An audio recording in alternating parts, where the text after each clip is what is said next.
Good morning. अभी ये एक पेशेंट का केस है, इसका सब कुछ नॉर्मल है, हार्ट की पंपिंग नॉर्मल है। इसका हम जब जीएलएस देखते हैं, वाल्व भी ठीक हैं, लेकिन जब उसका हम प्रेशर चेक करते हैं वाल्व का, तो उसमें दिखता है कि वाल्व में लीकेज चालू हो गया है।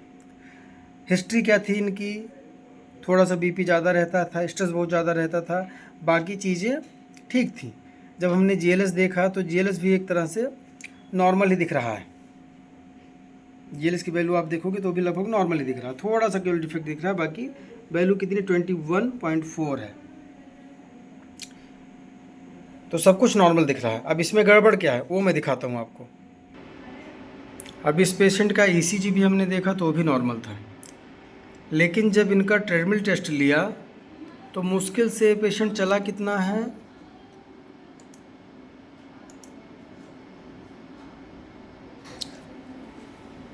6 मिनट 34 सेकेंड। हाँ, उतने में ही इसके ईसीजी में अच्छे खासे चेंजेज आ गए हैं।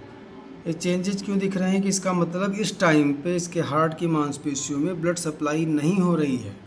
अब पहले की रिपोर्ट नॉर्मल क्यों आई, क्योंकि उस समय तक इसके हार्ट में कुछ डिफेक्ट नहीं हुआ था, लेकिन ब्लड वेसल्स में अच्छा खासा ऑब्स्ट्रक्शन हुआ है, या उसमें स्टिफनेस आई है, या एक तरह से बोल सकते हो कि वहाँ पे ब्लॉकेज का निर्माण हो गया है, जिसकी वजह से उसको चलने में हार्ट की मांसपेशियों को ब्लड सप्लाई कम पड़ रही है, जिसकी वजह से उसको चेस्ट पेन होना, दम लगना, छाती में भारीपन लगना, ये सब प्रॉब्लम चालू हो जाती हैं।